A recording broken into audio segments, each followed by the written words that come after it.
ও রূপগঞ্জের মানুষ, জান্নাতে যেতে চাও, নেকিতে পরিবর্তন করতে চাও গুনাহকে, তবে ক্ষমা চাও, ফিরে আসো এবং ভালো কাজ কর্ম করো, গুনাহগুলোকে নেকিতে পরিবর্তন করে রবের সন্তুষ্ট চিত্তে সেই জান্নাতে প্রবেশ করো, যে জান্নাতে স্বর্ণ খচিত আসনে হেলান দিয়ে আড্ডা দিবা, যে জান্নাতে কিশোররা তোমাদের খাদেম হবে, যে জান্নাতে হুরুন ঈন, যে জান্নাতে হুর থাকবে, এমন স্ত্রী পাবা যাকে কোনো চক্ষু কল্পনা করতে পারে না, অসম্ভব। পুরো পৃথিবীর সমস্ত পুরুষের সমস্ত যৌবন একত্রিত করে যদি কল্পনা করা যায় কোনো এক কাল্পনিক রোমান্টিক কিছু, তবু হুরের কোনো কিছুই কল্পনা করা যাবে না। এত ডিফারেন্ট হবে, এত স্পেশাল হবে।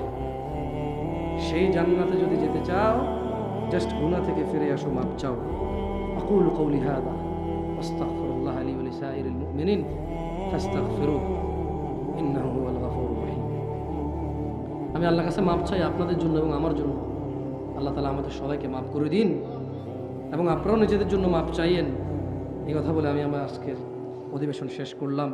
সুবহানাকাল্লাহুম্মা ওয়া বিহামদিকা আশহাদু আল্লা ইলাহা ইল্লা আনতা আস্তাগফিরুকা ওয়া আতুবু ইলাইক।